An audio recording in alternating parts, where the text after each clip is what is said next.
Kita Ya, beralih ke betul. informasi selanjutnya. Seorang staf desa diamankan oleh Satreskrim Polres Bogor.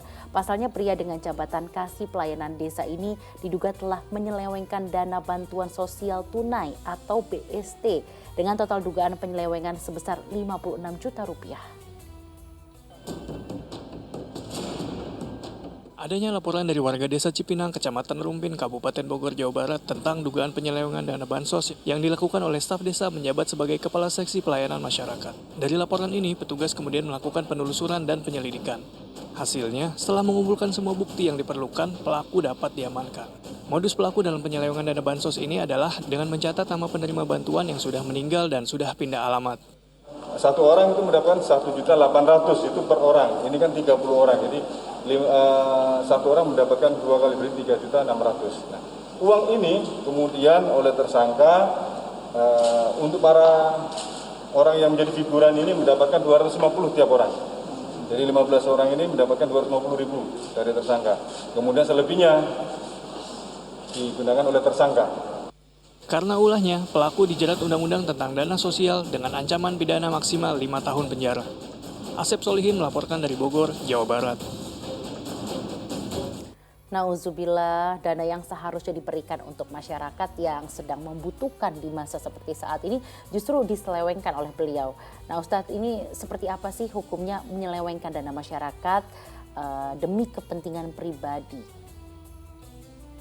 Ini nauzubillah min dzalik ya. Ini perbuatan yang sangat tercela, yang seharusnya kita menolong orang yang kekurangan, yang sedang menderita, tapi dana bantuan malah diambil untuk diri kita atau diselewengkan. Ini nauzubillah min dzalik. Wa may ya'mal mithqala dzarratin khairran yarah wa may ya'mal mithqala dzarratin syarran yarah. Jadi artinya sekecil-kecilnya yang namanya kebaikan itu akan kembali kepada kita dan dibalas oleh Allah. Sekecil-kecilnya keburukan yang akan kembali kepada kita dan itu akan berbalas. Makanya coba bayangkan ya, kalau misalnya dana bansos itu kan kemudian menyengsarakan banyak orang gitu. Kalau di yaumil akhir satu orang saja sudah menuntut ya keadilan atas kezaliman yang kita lakukan, bayangkan berpuluh-puluh orang, bahkan kalau misalnya ratusan ribuan orang yang menuntut. Waduh, kita nih di yaumil akhir itu akan bangkrut. Dari amal-amal kebaikan kita akan diambil semua karena kita harus membayarnya dengan seluruh amal kebaikan kita.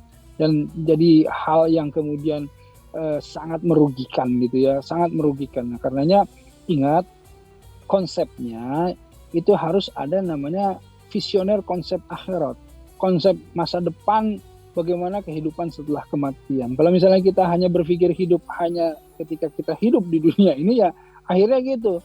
Manusia jadi serigala bagi manusia yang lainnya, jadi yang kuatlah dia yang menang gitu. Tapi kan ini konsepnya kita hidup bukan hanya di dunia ini. Ingat nanti akan ada di mana Allah akan membuka pengadilannya oleh Sallahu bi ahkamil hakimin, Allah dan hakim yang seadil-adilnya. Disitulah auzubillahi min dzalik, orang-orang yang zalim mereka akan mendapatkan balasan insyaallah. Ya. Ustaz, ini kan berarti bisa dikatakan beliau ini tidak amanah. Dosanya tuh seberapa sih Ustaz? Ya begini ya, kan dosa itu ya ini bisa bukan hanya amal saja yang jariah, tapi dosa jariah juga ada. Jadi dosa yang kemudian bertumpuk-tumpuk karena keburukan yang dia lakukan yang akhirnya multiple effect gitu. Nah multiple effect ini yang mengerikan gitu ya, dan ini kalau yang sudah begini coba, yang diselewengkan kan dana bantuan satu keluarga, satu kepala keluarga. Satu kepala keluarga itu punya berapa keluarga? Dan itu semuanya dizalimi, semuanya berhak menuntut nanti keadilan. Kalau satu orang saja yang kemudian kita zalim, kita bisa diambil amalan sholat, amalan sedekah, amalan kebaikan kita.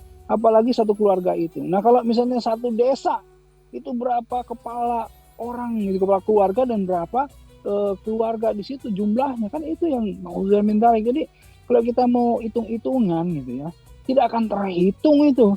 Ya dari sana ketika itu kezaliman itu membawa ternyata orangnya jadi sakit, orangnya jadi meninggal, lebih parah lagi naudzubillah min dzalik.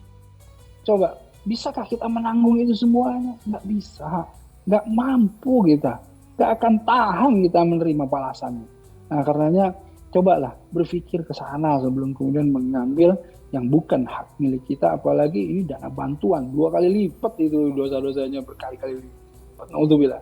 Nauzubillah, semoga kita dijauhkan dari hal-hal seperti itu ya Ustaz ya.